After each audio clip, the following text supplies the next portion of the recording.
此前我們曾講述過華倫夫婦經手的1986年康乃狄克鬼屋離奇案件，而在他們調查過的眾多靈異事件中，最廣為人知的无疑是安娜貝爾娃娃事件。這一真實事件先後被多次搬上大熒幕。2014年安娜貝爾電影正式上映，2017年與2019年又相繼推出2部續作，熒幕中的娃娃被塑造成嗜血惡魔，令人不寒而栗。但回歸現實，1971年出現的這只娃娃才是华倫夫婦辦理上百起靈異案件中最難以忘卻的噩夢。今天就為大家揭開安娜貝爾娃娃的真實恐怖面紗。熒幕裡的安娜貝爾娃娃樣貌詭異，充滿邪惡感，可現實中的原型只是一只普通的布娃娃，和尋常兒童玩具毫無二致，看上去完全沒有杀傷力。它有着2條紅色辮子，大大的眼睛，簡單勾勒出的鼻子和嘴巴，身體由柔軟棉花填充，穿着可愛的棉布衣服，模樣十分温顺。1971年，一位母親在二手店買下這只娃娃，當做生日禮物送給了正在醫學院接受護士訓練的女兒唐娜。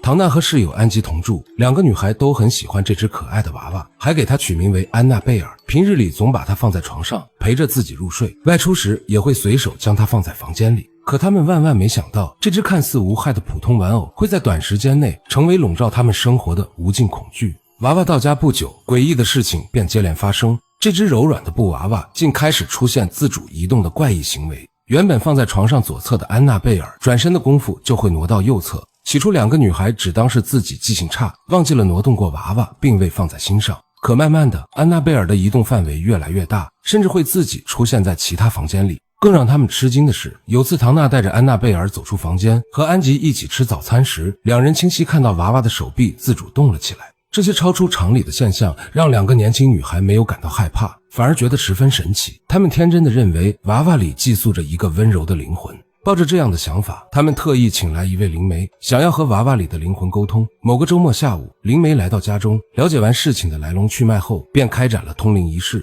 儀式過程中，娃娃裡的靈魂開始與他們对話。靈媒轉述稱，在唐娜和安吉租住的房子建造前，這裡是一片荒蕪空地，寄宿在娃娃裡的是一個7歲小女孩的靈魂。她生前遭受了殘忍虐待，遺體被遺棄在這片空地上，孤獨的靈魂一直在此徘徊。小女孩感受到2位護士的善良，便依附進了娃娃體內，還詢問他們是否願意讓自己以娃娃為家，陪伴在他們身邊。聽聞小女孩的悲慘遭遇，唐娜和安吉心生憐憫，毫不猶豫地答應了她的請求。此後，2人把安娜貝爾當作真正的小女孩對待，精心為她添置各式各樣的衣服、首飾，細心照料着她的一切。可就在他們以為這場靈異事件即將圓滿落幕時，安娜貝爾徹底撕下偽裝，露出了真實的邪惡面目。更恐怖的事情開始在這間屋子裡悄然上演。先是房間裡頻繁傳來莫名的敲門聲，明明是炎熱的夏天，屋內卻時常驟降溫度，變得冰冷刺骨。到了深夜，細碎又陰森的呢喃聲不斷響起，擾得2人徹夜難眠。他們用盡辦法，也無法解釋這些詭異現象。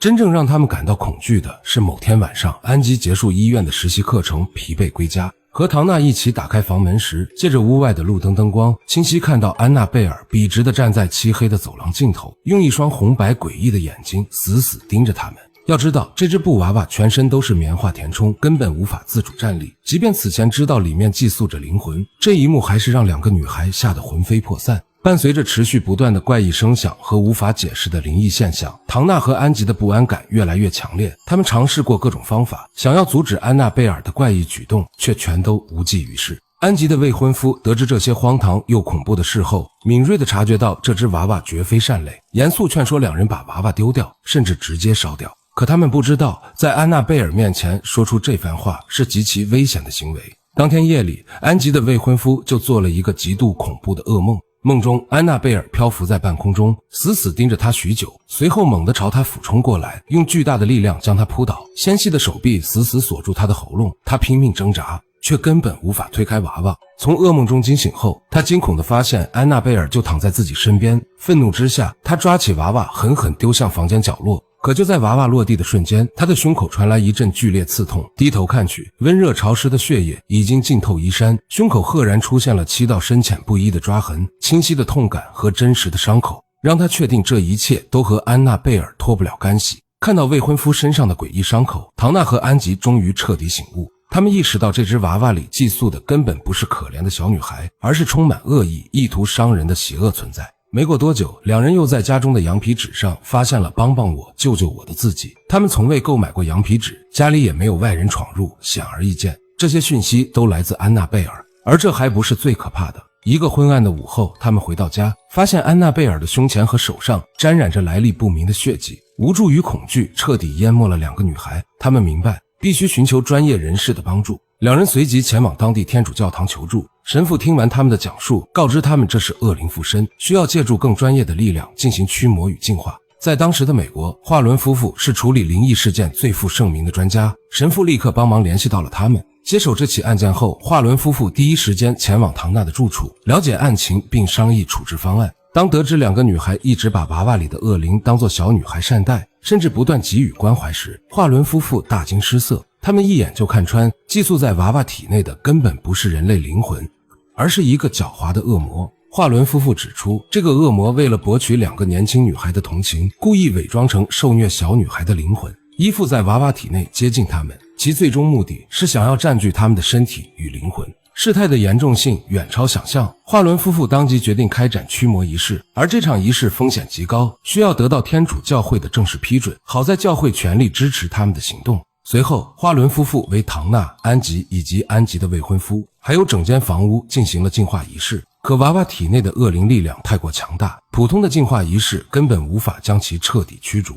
為了避免惡靈繼續傷害兩個女孩，唐娜同意華倫夫婦將安娜貝爾帶走，妥善保管。返程途中，華倫夫婦深知惡靈的恐怖，特意避開高速公路，選擇走鄉間小路。可詭異的事情還是接連發生，汽車多次出現方向盤失控、剎車失靈、無故熄火等危險狀況。每次危機出現，羅琳·華倫都會立刻向後座的安娜貝爾身上灑聖水，憑借聖水的力量，才勉強穩住車況，一路驚險地回到家中。本以為將娃娃帶離後就能暫時安穩，可安娜貝爾的惡行並未停止。愛德華·華倫將娃娃放在桌上，兩人剛放鬆片刻，就看到安娜貝爾多次憑空漂浮起來，隨後又被一股無形的力量轉移到其他房間。接下來的幾天裡，安娜貝爾不斷自主移動到家中各個角落，即便是見多識廣的華倫夫婦也對此束手無策。他們將這件事告訴了身為神父的好友，神父卻不以為然，輕描淡寫地表示他只是個娃娃，神的力量遠勝惡魔，傷害不了你們。可這句輕視的話語很快就迎來了可怕的報應。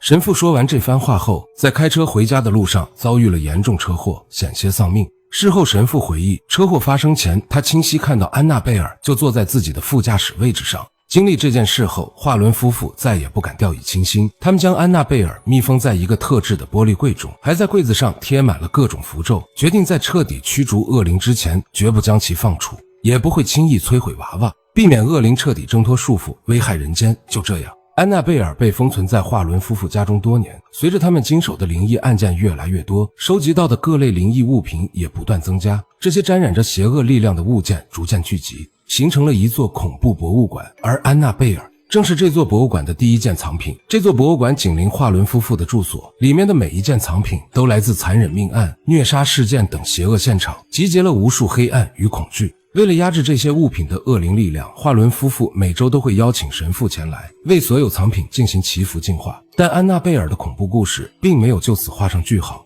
曾經有一群學生慕名前來參觀這座恐怖博物館，其中一名男生全程抱着輕蔑的態度，對着玻璃櫃裡的安娜貝爾大肆嘲諷，甚至出言挑釁，有本事你就來消滅我。此前安吉的未婚夫、轻视娃娃的神父都因对安娜貝爾抱有不敬之心遭遇不測，而這個男生的愚蠢行為再次激怒了娃娃體内的惡靈。愛德華·華倫看到男生的挑釁行為後，立刻將他和同行女友趕出博物館。可悲劇還是發生了，兩人離開博物館不到3小時就遭遇了致命車禍。据幸存的女友回憶，離開後男生依舊不停嘲笑安娜貝爾。騎行至一個路口時，摩托車突然失控，狠狠撞上路邊大樹，男生頭部重重着地，當場身亡，而他自己也身受重傷，在醫院接受了長達1年的治療才逐漸康復。這起悲劇印證了華倫夫婦反覆告誡世人的話，永遠不要挑戰惡魔。熒幕中的安娜貝爾被添加了大量戲劇化情節，依靠驚悚畫面刺激觀眾的感官，可現實中的靈異事件遠比電影更加細思極恐。